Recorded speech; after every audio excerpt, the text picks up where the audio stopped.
We will control the vertical.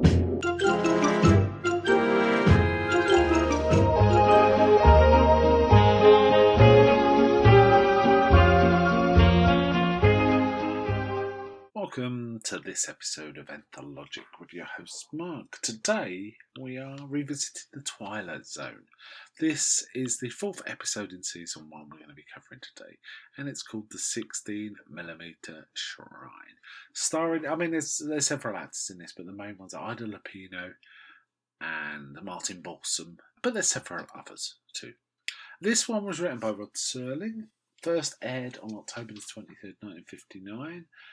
Featured music by Franz Waxman, who's got quite the career. For example, he worked on Sunset Boulevard, which I'll be talking about in a bit. He made the music for Sunset Boulevard, which is a great score. And he also made the music of Bride of Frankenstein, which is very memorable. It's got that score that sounds a bit like Bali High in South Pacific. And in fact, he successfully sued South Pacific for ripping off his music, which is kind of interesting. Anyway, getting off the point.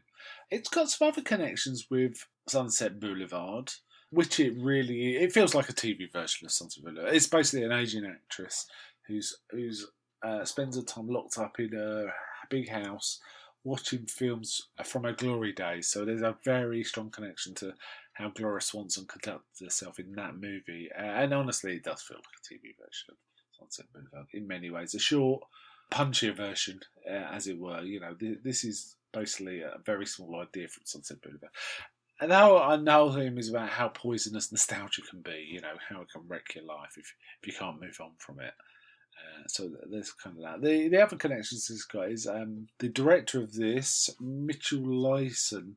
And I think this was his last directing role with the Twilight Zone. He's already done a few episodes, but we might not have seen some of the ones he'd done. I can't remember if the production order was different and stuff like that. However, he often worked on Billy Wilder scripts in the 1930s and directed movies based on those. And obviously Billy Wilder made Sunset Boulevard. So there's these two significant connections, apart from the story being very close. It also features like music and a director associated with Billy Wilder as part of its DNA. This episode is kind of a sad one, really. I mean, Ida Lupino's really good. She's melodramatic, but that is, I don't believe it's her act. It's a deliberate choice by her, it appears to me, because the idea is this is a 30s actress who hasn't moved on since the 30s, and so she's still, her mannerisms are sort of tied up with how actors would act in the 30s, and I think it's a deliberate choice, and it's very good. And she's rather striking and memorable in the role, in my opinion. And she's... The only thing wrong with her, I think, in terms of watching this, is she's not very sympathetic. And she kind of gets her way, but she's...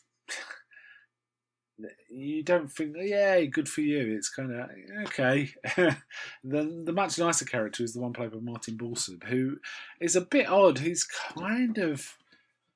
You can tell he's got, he's got a strong affection towards her, and she's definitely friend zoned though, and there's some things she says sometimes where she kind of knows it now. She says, she says something like, "I love you in my own evil way," and stuff like that. His name's Danny Weiss in this.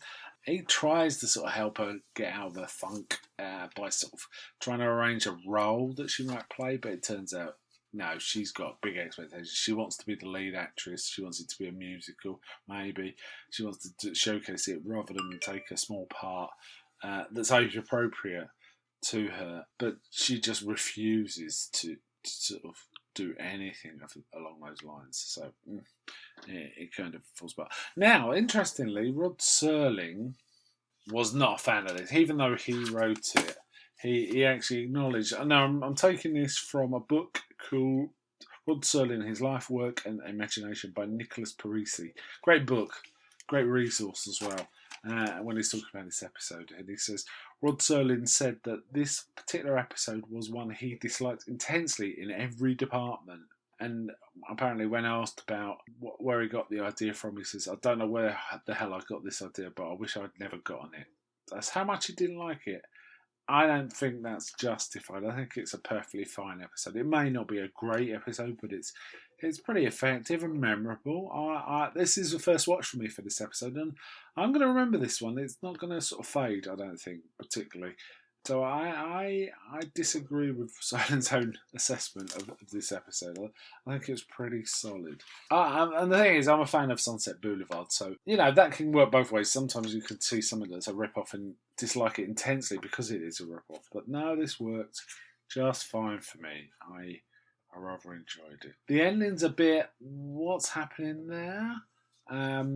Perhaps. However, I did really like things like we saw scenes of her early, with a sort of dashing leading man, and the real kick in the teeth is not the job that she decides not to take. She refuses to even work with them. Not that she's got much choice, but she refuses anyway.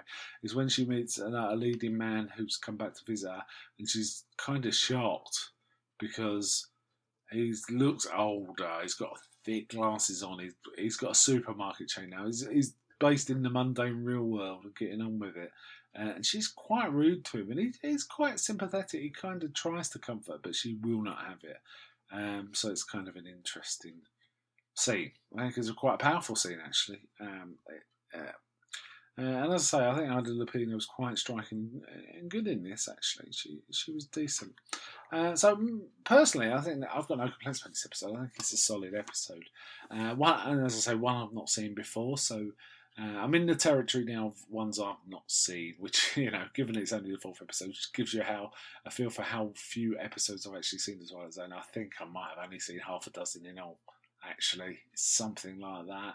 Very few. I'm digging it. I enjoyed this greatly, and I think Rod Serling did a good job. There's good voiceover, and it all works for me. The scripts didn't feel baggy, it didn't feel overextended. It didn't feel like they were padding it in any way. It got straight to the point and delivered. So good episode as far as I'm concerned. Okay, we'll wind it up there. So bye from me, and can I just ask, is anybody out there?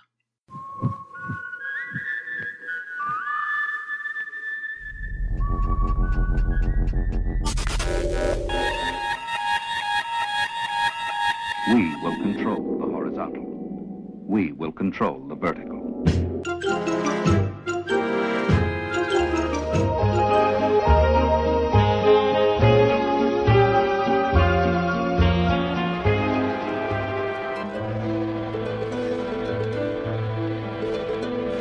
Welcome to Anthologic, the TV anthology podcast.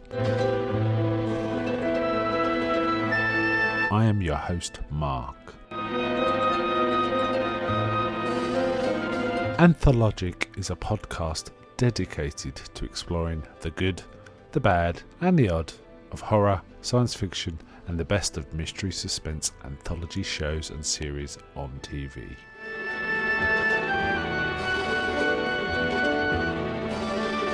Join me as we slip through the cracks of reality to approach the extremes of experience, where we can peruse the stories and art of a sinister fairground of strange and wonderful rides. And now we go on to the show that is the focus of this particular episode.